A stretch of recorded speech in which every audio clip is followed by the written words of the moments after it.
First contact gone wrong. The Axiom warship emerged from quantum space like a predator breaking the surface of still waters. Captain Zenra stood on her command deck, multiple arms gracefully manipulating the neural interface as she studied the approaching human vessel. The humans called it a diplomatic shuttle. To Zenra, it looked primitive, almost insultingly so. Fascinating creatures, her science officer remarked. Their neural activity suggests both fear and curiosity. How inefficient. The human ship carried Ambassador Sarah Chen and her team, the first official diplomatic mission between humanity and the Axiom Collective. The Axioms had discovered Earth 3 standard cycles ago, watching with mild amusement as the humans struggled with their primitive faster-than-light technology. They're broadcasting a greeting. Communications reported. Standard radio waves. Shall I acknowledge? Zenra's upper arms twitched in what passed for amusement among her kind. Let them approach. The Council is curious about these newcomers. The diplomatic shuttle drew closer, its hull reflecting the light of the nearby star. Inside, Ambassador Chen stood before her small crew, her expression resolute. Remember, she said, we represent all of humanity. First impressions matter. She couldn't have known that the Axioms had already made their judgment. The attack came without warning. Quantum-tipped weapons shredded through the shuttle's shields as if they weren't there. Chen watched in horror as her crew was torn apart by the vacuum of space. Her last conscious thought was not of fear, but of rage. On Earth, the quantum pulse was detected immediately. The Security Council gathered within hours, watching the replay of the massacre. Admiral James Harper, his face carved from granite, spoke first. They think we're weak. They think we'll break. His eyes hardened. They don't know humanity. Within days, Earth went dark. Cities powered down. Orbital stations fell silent. To the watching Axioms, it appeared as if humanity had retreated in terror, abandoning their outer colonies, withdrawing to their homeworld. The Axiom High Council celebrated their victory. Such fragile creatures, High Commander Zelthor declared. They recognized their betters. They didn't understand that darkness can hide more than fear. They didn't realize that silence can mask more than surrender. Deep beneath Earth's oceans, in hidden facilities carved into mountain ranges, humanity was changing. The Axioms had made a fundamental mistake. They assumed humanity's technology reflected their potential. They thought our primitive ships showed our limitations. Instead, they had given us something precious, a reason to evolve. Admiral Harper stood in the quantum forge beneath Mount McKinley, watching as the first of the new ships took shape. How long? He asked. Dr. Elena Santos, her eyes reflecting the ethereal glow of quantum manipulation fields, smiled grimly. We've cracked their tech. But we're not just copying it. We're transcending it. The ship before them was like nothing humanity had built before. It wasn't just a vessel. It was a manifestation of human ingenuity given form. Where Axiom ships were biological and geometric, this was something else entirely. It looked like a piece of midnight had been carved into reality, its hull absorbing light rather than reflecting it. The quantum core is stable, Santos reported. The AI integration is complete. The Labyrinth protocol is active. Harper nodded. They had taken Axiom quantum technology and merged it with human innovation. Where the Axioms used quantum space for travel, we had learned to bend it to our will. Where they saw it as a tool, we had made it an art. How many ships can we build? Santos's smile grew darker. How many do you want? In orbit around their homeworld, the Axioms continued their celebration of victory. Their sensors swept Earth regularly, noting with satisfaction the continued darkness of human civilization. They saw it exactly what humanity wanted them to see. They didn't detect the quantum distortions growing beneath the surface. They didn't notice the way space itself seemed to hold its breath. They didn't realize that humanity hadn't retreated. We had evolved. And soon, very soon, the Axiom Collective would learn why you should never corner a species that had spent its entire existence overcoming limitations, adapting to challenges, and turning defeats into opportunities. The darkness wasn't our surrender. It was our chrysalis, and what would emerge would change the galaxy forever. Continue to Part 2. The Silent Preparation. The Silent Preparation. 5 years passed like a shadow across the stars. To the Axiom Collective, Earth remained a curiosity, a broken world of a broken species.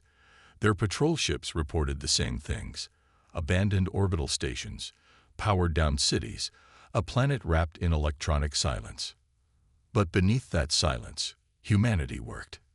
In the quantum forge beneath the Pacific Ocean, Dr. Elena Santos watched as the latest breakthrough took shape. The quantum matrix she had developed didn't just bend space-time, it wove it like fabric. Before her, a prototype ship hung in the massive construction bay, its hull rippling with patterns that shouldn't exist in normal space. Beautiful, isn't it? Admiral Harper appeared beside her, older now, his hair grayed but his eyes sharper than ever. "How many does this make?"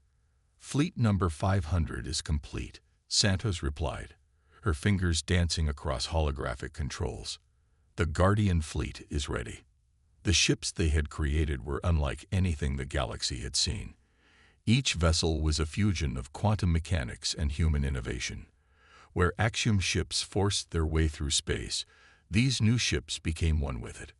They didn't just travel through quantum space. They existed in multiple quantum states simultaneously. Deep beneath the Himalayas, the Strategic Command Center hummed with activity. General Sarah Chen's daughter, Maya Chen, now commanded humanity's Electronic Warfare Division. The young woman who had lost her mother to Axiom treachery had turned her grief into purpose. "The Labyrinth Protocol is fully operational," Maya reported, her hands moving through the neural interface. "We can now generate quantum echoes that will make one ship appear as thousands, or thousands appear as none." The Axioms had given humanity their greatest gift without realizing it: the motivation to transcend their limitations. Every human colony that appeared abandoned was actually a research center. Every powered-down city concealed quantum laboratories. Earth's silence masked the sound of a civilization transforming itself. In orbit around Jupiter, hidden in the quantum shadow of its moons, the Guardian fleet assembled. Each ship was a masterpiece of human engineering. Their hulls absorbed both light and sensor scans. Their quantum cores allowed them to exist partially out of phase with normal spacetime. Their weapons didn't just destroy, they rewrote the laws of physics locally. Admiral Harper stood on the bridge of the fleet's flagship, the Remembrance. Around him, crews trained in warfare that the Axioms couldn't comprehend. They weren't just soldiers anymore. They were quantum warriors, their minds linked to their ships through neural interfaces that Santos had developed. "Status report," Harper commanded. "The quantum network is stable," his XO reported. "All ships are synchronized. The Labyrinth Protocol is active and running at optimal efficiency." Harper nodded, his expression grim. "And the weapon?" In the depths of the Remembrance, the quantum core pulsed. The weapon they had developed wasn't designed for simple destruction. It was something far more elegant and terrifying. The Axioms had mastered quantum space for travel. Humanity had learned to weaponize it. "The reality anchor is ready," Santos' voice came through the quantum comm. "One shot will lock a target ship into a single quantum state, making their quantum drive technology useless. They'll be trapped in normal space, moving at sublight speeds." This was humanity's answer to Axiom aggression. Not just superior firepower, but superior understanding. The Axioms saw quantum mechanics as a tool. Humanity had made it an art form. In the quantum shadows of Saturn's rings, the last pieces fell into place. The Guardian fleet wasn't just a military force. It was humanity's statement to the galaxy. Each ship carried the memories of those lost in the First Contact massacre. Each weapon bore the weight of 5 years of silent preparation. The Axioms continued their patrols, satisfied with their superiority. Their sensors swept past Jupiter, seeing nothing but empty space where a fleet of over 10,000 ships waited. Their quantum scanners registered only normal background radiation, missing the complex web of quantum entanglement that connected every human vessel. In the Strategic Command Center, Maya Chen received the final confirmation. Every colony was ready. Every ship was in position. Every weapon was primed. "It's time," she said, her voice carrying the weight of vengeance and justice. Admiral Harper stood on his bridge, looking out at the fleet that would rewrite history. "Send the signal," he ordered. Across the solar system, quantum cores pulsed in perfect synchronization. The Guardian fleet emerged from its quantum shadow, each ship a piece of engineered midnight coming into phase with normal space. The time for silence was over. The time for preparation was complete. Humanity was ready to show the galaxy what they had become. Continue to Part 3. The Return. The Return. The Axiom border station, Eternal Vigilance, hung in space like a jeweled spider, its crystalline arms stretching across the void. Commander Ventax stood at his post, mandibles clicking in boredom as he reviewed the daily sensor logs. 5 years of watching empty space had dulled even the most dedicated observer. The quantum distortion appeared without warning. At first, it seemed like a sensor malfunction, a ripple in spacetime where no ripple should be. Then another appeared, and another. The station's quantum sensors began screaming alerts as reality itself seemed to tear open. "Multiple contacts," his sensor officer shouted. They're everywhere." The Guardian fleet emerged from quantum space like avenging spirits. Their ships didn't announce themselves with the typical flash of quantum wake.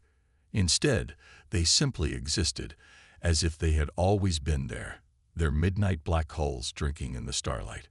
Ventax stared in horror as his sensors tried to make sense of what they were seeing. The human ships didn't register as solid objects. They existed in multiple quantum states simultaneously, making them almost impossible to target. "Send word to High Command," he ordered. "The humans." The reality anchor fired. A pulse of concentrated quantum energy washed over the station. In an instant, every quantum-based system failed. The station's quantum core, the pride of Axiom engineering, went silent. They were trapped in normal space, their advanced technology reduced to useless crystal. Aboard the Remembrance, Admiral Harper watched as the first phase of their return unfolded. Status report. Reality anchor performing exactly as designed. His tactical officer reported. The station is quantum locked. Their communications are limited to light speed only. Maya Chen's voice came through the quantum network, her satisfaction evident. The Labyrinth protocol is active. To their sensors, we're generating phantom fleet signatures across 50 light years. They won't know where to look first. The Guardian fleet moved with impossible grace, their ships sliding between quantum states as easily as fish through water. Where Axiom ships had to fully enter or exit quantum space, human vessels existed in both states at once, giving them maneuverability that defied conventional physics. The Axiom response was predictable. 3 battle fleets emerged from quantum space, their crystalline ships arranging themselves in traditional combat formations. Their weapons powered up, quantum-tipped missiles prepared to launch. Harper allowed himself a grim smile. "Show them what we've learned." The human fleet split apart, each ship seemingly multiplying into dozens through the Labyrinth protocol. The Axioms fired, their quantum weapons seeking targets that existed in all quantum states and none. Their missiles passed through phantom images, while real ships struck from impossible angles. Multiple Axiom capital ships requesting surrender, communications reported. "No quarter." Maya Chen's voice was cold. "They gave none to my mother." The reality anchors fired again and again. Each pulse trapped another Axiom ship in normal space, their quantum cores going silent, their advanced weapons reduced to basic energy projectors. The Guardian fleet's own weapons were devastating in their elegance, not simply destroying their targets, but erasing them from quantum space itself. In the Axiom High Command, panic spread like a virus. The humans hadn't just returned, they had evolved. Their technology wasn't just advanced, it was revolutionary. Where the axioms had mastered quantum mechanics, humanity had transcended it. The battle lasted less than an hour. When it was over, 3 axiom battle fleets lay in ruins, their quantum cores silent, their crews facing an enemy they couldn't comprehend. Harper opened a channel to the surviving axiom command ship. "This is Admiral James Harper of the Guardian Fleet. 5 years ago, you thought you had broken us. Instead, you taught us.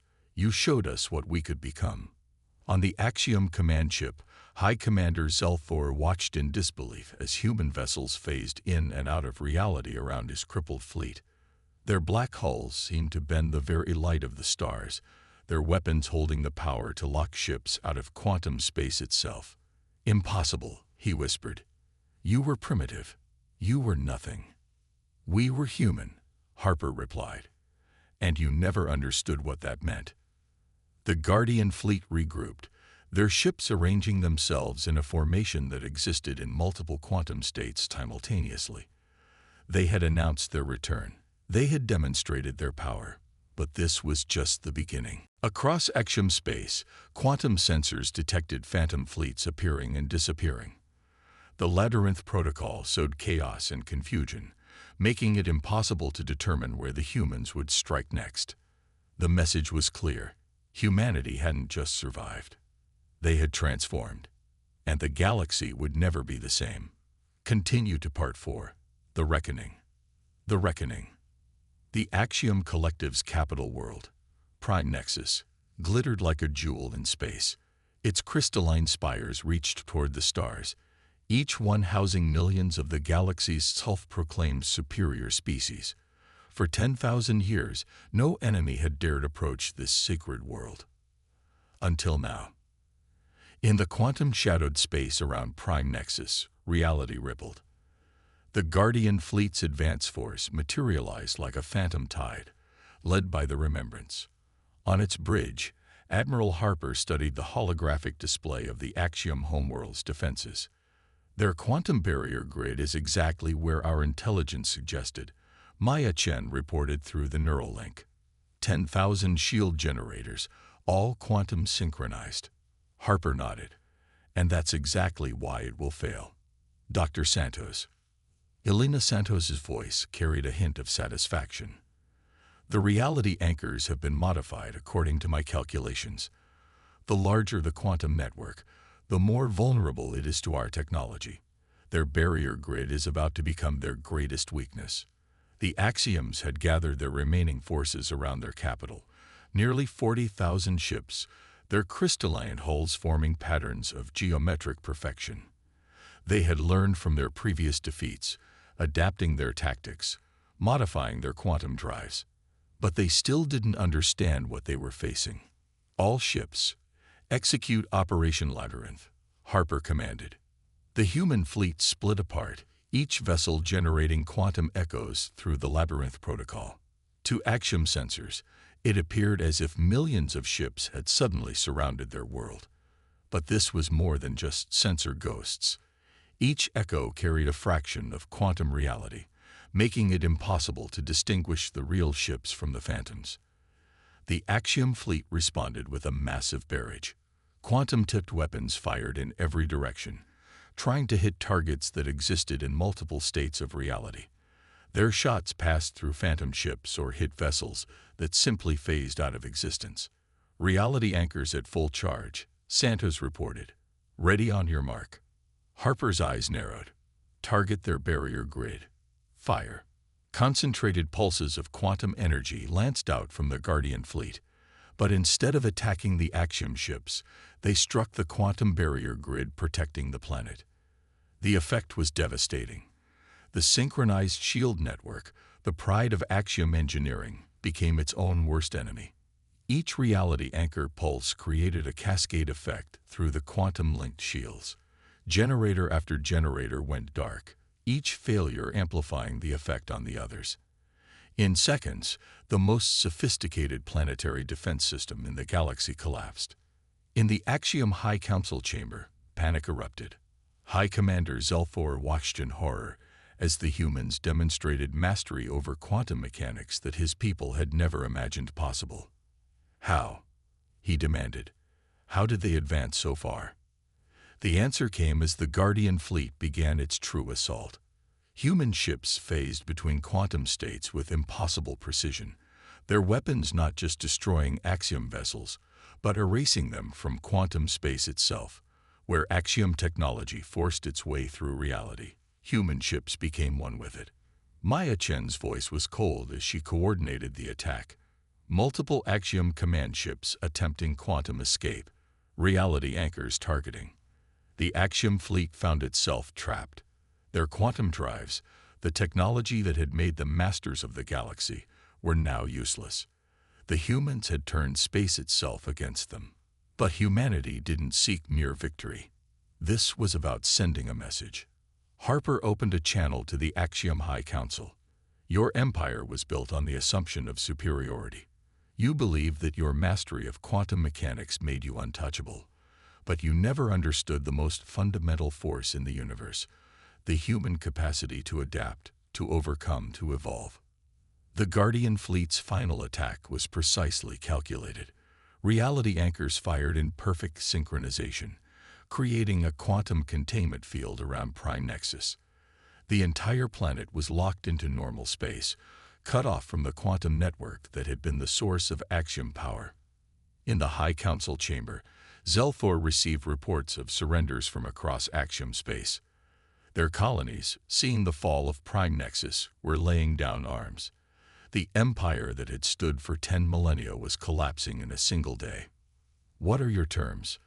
Zelthor finally asked, his voice heavy with defeat. Harper's response was measured. Unconditional surrender. But not to enslave you, to teach you. You showed us what we could become. Now we'll show you what you could have been. The Guardian fleet held position around Prime Nexus, their black hulls rippling with quantum energy. They had not just won a war. They had revolutionized the understanding of space-time itself. The reckoning was complete. But the true test of humanity's evolution was about to begin. Continue to Part 5. A New Dawn. A New Dawn. 1 year after the fall of Prime Nexus, the Galaxy Conclave gathered in Earth orbit. The massive quantum architecture station, Unity, hung in space like a dream made real. A fusion of human innovation and Axiom crystalline technology. Representatives from 100 species assembled in its central chamber, all eyes fixed on the human delegation. Admiral Harper, now Supreme Commander of the Guardian Fleet, stood at the podium. Beside him, Dr. Elena Santos and Maya Chen represented the technological and strategic arms of humanity's new role in the galaxy. Even former High Commander Zelthor was present, no longer an enemy, but a student of humanity's quantum revolution. A year ago, we demonstrated power, Harper began, his voice carrying across the chamber. Today, we demonstrate wisdom. The holographic display activated, showing the new quantum network humanity had designed. Unlike the Axiom's rigid hierarchy, this was an intricate web of interconnected nodes, allowing all species to share in the advances of quantum technology. The reality anchors that won the war have been reformed, Santos explained, her hands weaving through the neural interface. They now form the foundation of the quantum stability network, ensuring no single power can dominate quantum space. The gathered representatives watched in awe as she demonstrated the network's capabilities. Ships from any species could now navigate quantum space safely, their journeys protected by human innovation. Trade routes that once took years could be traversed in days. Maya Chen stepped forward, her presence a reminder of both loss and redemption. The Labyrinth Protocol has been reproposed. What once created phantom fleets now helped ships avoid quantum storms and navigate dimensional anomalies. What we built for war now serves peace. In the audience, Zelthor shifted uncomfortably. And what of the Axiom Collective? Harper's response was measured. Your people have shown remarkable adaptation.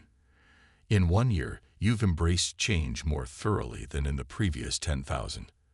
The quantum sciences you once hoarded are now being shared with dozens of emerging species. The evidence was visible through Unity's quantum glass windows. Axiom ships now flew alongside vessels from other species, their crystalline hulls modified with human quantum technology. Their once rigid society had been transformed, not through force, but through understanding. But this is more than just technological change, Harper continued. This is about evolution, not just of machines, but of minds. The holographic display shifted, showing the Guardian fleet's new role. The black ships that had once brought terror to the Axioms now served as peacekeepers and explorers. Their quantum mastery allowed them to respond to crises anywhere in the galaxy almost instantly.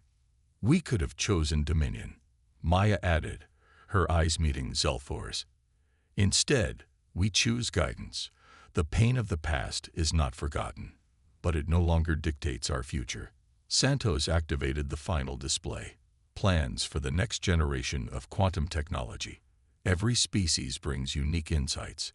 The Axiom's crystalline technology, combined with human quantum theory, has opened doors we never imagined. Together, we're not just exploring space, we're redefining it. The gathered representatives witnessed something unprecedented. A quantum tunnel opening inside the chamber itself. Through it, they could see the edge of the galaxy, where human and Axiom ships work together to study phenomena that once defied understanding. This is humanity's true victory, Harper declared. Not the fall of an empire, but the rise of understanding. We faced extinction and emerged transformed. We experienced defeat and forged it into wisdom. Now we offer the same opportunity to all. The vote that followed was unanimous. The Galaxy Conclave would be headquartered at Unity Station, with humanity serving not as rulers but as guides. The Guardian fleet would protect the quantum lanes, ensuring no species could ever again threaten another with technological supremacy. As the session ended, Zelthor approached Harper privately. When you first returned, I thought you were demons of vengeance. Now I understand. You were teaching us, even in war. Harper smiled slightly. The greatest power isn't in weapons or technology. It's in the ability to change, to grow, to see beyond the present moment. Humanity didn't just advance technologically. We evolved philosophically. Above Earth, the Unity Station pulsed with quantum energy, a beacon of cooperation visible across the galaxy. The midnight black ships of the Guardian fleet moved through quantum space like thoughts through consciousness, their presence ensuring the peace they had fought to create. The story of humanity's near extinction had become a legend, not of revenge, but of transformation. They had faced annihilation and emerged not as conquerors, but as guardians. They had mastered quantum space not to dominate it, but to share it. A new dawn had truly risen, and in the quantum-threaded darkness between the stars, humanity continued to evolve, knowing that every end was just another beginning. The end.